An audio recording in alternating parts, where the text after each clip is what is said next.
అందరికీ నమస్కారం. ఇది ఒక ఇంట్రెస్టింగ్ వీడియోతో ఈరోజు స్టార్ట్ చేద్దాం అనుకున్నాం. అప్పుడు కనపడిందండి, మామూలు కాదు అసలు. Santiago Martin, Lima Rose Martin, Josh Charles Martin, Aadhav Arjuna, వీళ్ళంతా కూడా ఎవరు ఒక ఫ్యామిలీ. ఏంటి ఫ్యామిలీ అంటే lottery king Santiago Martin. 1980s తమిళనాడులో ఎక్కడో ఒక చిన్న లాటరీ కొట్టు, అది కాస్త నెమ్మదిగా ఎలా ఎదిగిందంటే ఈరోజు దేశంలో ఉన్నటువంటి అన్ని రాజకీయ పార్టీలకి అతను ఫండింగ్ ఇస్తాడు. మీరు నమ్ముతారో లేదో, డిఎంకేకి 500 కోట్లు ఇస్తే పశ్చిమ బెంగాల్ తృణమూల్ కాంగ్రెస్ పార్టీకి 540 కోట్లు ఇచ్చాడు. ట్విస్ట్ చెప్పన, ఆంధ్రప్రదేశ్ ఉన్నటువంటి వైసీపీకి 150 కోట్లు ఇచ్చారు. సబ్జెక్ట్ కొంచెం అటు ఇటు ఉండొచ్చు వాల్యూస్, ఓకే. బీజేపీకి 100 కోట్లు ఇచ్చాడు. ఏంటి, ఎలక్టరల్ బాండ్స్ తరఫున మొత్తం ఫండింగ్. మన తెలుగులో వచ్చేసి మెగా ఇంజనీరింగ్ కంపెనీ ఉంది చూస్తారా, వీళ్ళు అన్ని పార్టీలకి ఇస్తారు. అలా ఈ మార్టిన్ ఏకంగా ఇండియా అంటే ఆల్మోస్ట్ అన్ని పార్టీలకి ఫండింగ్ ఇస్తాడు అనమాట, నడిపించేస్తున్నాడట. కారణం, ఫస్ట్ లాటరీ టికెట్లు, ఆ తర్వాత హోటల్స్, రియల్ ఎస్టేట్, ఇన్ఫ్రాస్ట్రక్చర్, ఇలా చెప్పుకుంటూ పోతే ఓ అబ్బా మనోడు దందాలు ఏకంగా 1000 కోట్లు.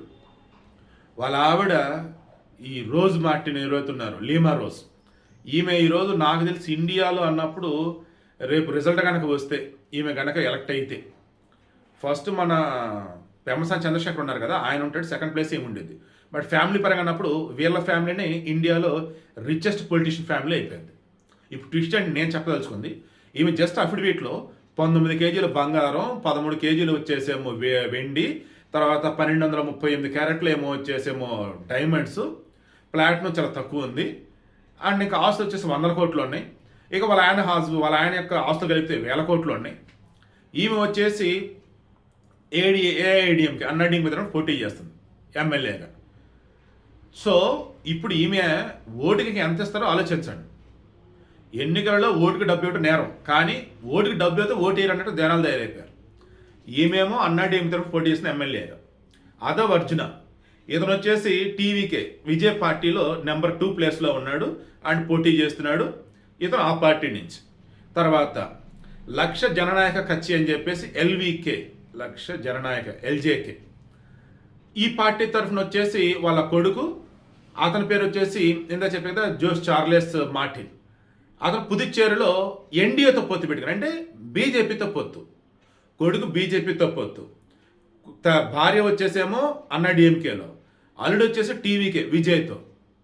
ఆల్రెడీ అన్ని పార్టీలు ఫండింగ్ ఇస్తూనే ఉన్నాడు. అంటే పార్టీ ఏదైనా కానీ వీళ్ళ ఫ్యామిలీలో ఉండాలి, పార్టీ ఏదైనా కానీ ఈ మార్టిన్ చెప్పింది నడవాలి. ఇది ఏంద్రా ఈరోజు భారతదేశం అంటే, పేరుకే ప్రజాస్వామ్యం, ఉన్నదంతా ధనస్వామ్యం. డబ్బు ఇవ్వు, సీటు పట్టు, ఎన్నికల డబ్బు పంచు, గెలిచాక ఇంక నీ ఇష్టం, అడిగోడు ఎవడు ఉండడు. ఆల్రెడీ ఇతనికి సంబంధించి ఆస్తులని చాలా రాష్ట్రాలలో ఎన్ఫోర్స్మెంట్ డైరెక్టరేట్ అటాచ్ చేసింది. హవాలాలేంటి, మనీ లాండరింగ్ ఏంటి, ఇతను చేయని అంటూ లేవు. అయినా సరే మళ్ళీ వాళ్ళ ఫ్యామిలీకి అందరూ టికెట్లు ఇచ్చారు, మళ్ళీ వాళ్ళ ఫ్యామిలీ దగ్గర నుంచి అంత ఎలక్షన్ ఫండింగ్ తీసుకుంటారు. దీన్ని బట్టి మీకు ఏం అర్థమైంది, బయటకే సొల్లు కబుర్లు చెప్తూ ఉంటారు, మేము వస్తే అది చేస్తాం ఇది చేస్తాం, బయట లోపల ఎవరి మీద అయితే వీళ్ళు బయట హడావుడి చేస్తారో మళ్ళీ వాళ్ళ దగ్గర ఫండింగ్ తీసుకుంటూనే ఉంటారు. సింపుల్గా చెప్పిన క్లోజ్ చేస్తాం. రాహుల్ గాంధీ అదానీ అంబానీ వాళ్ళ మీద హడావుడి చేస్తూ ఉంటారు. వాళ్ళ అధికారంలో ఉన్నప్పుడు మరలా అదానీ అంబానీకి ఫేవర్గా చేస్తూనే ఉంటారు. మరలా అదానీ అంబానీ వాళ్ళు నాకు తెలిసి ఎలక్టరల్ బాండ్స్ తరఫున ఫండ్లు వీళ్ళకి ఇస్తూనే ఉంటారు. Jaganmohan Reddy simple example. ఒకప్పుడు రిలయన్స్ వాళ్ళు వాళ్ళ నాన్నని చంపారన్నాడు, ఆ రిలయన్స్ వాళ్ళు అడగగానే రాజ్యసభ సీట్ ఇచ్చినటువంటి వ్యక్తి ఇతను. సో రాజకీయం అంటేనే అంతే అండి, స్వార్థం.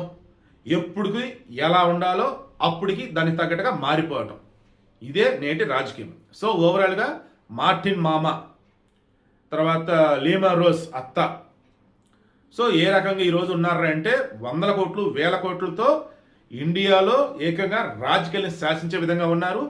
భారతదేశ చరిత్రలో సరికొత్తగా రాజకీయాన్ని లిఖించబోతూ ఉన్నారు. ఎన్నికలలో ఓట్లు పంచుతారా, ఎన్నికలలో డబ్బు పంచుతారా, లేక గెలిచాక ఆ నియోజకవర్గం అభివృద్ధి చేస్తారా? Let's wait and see.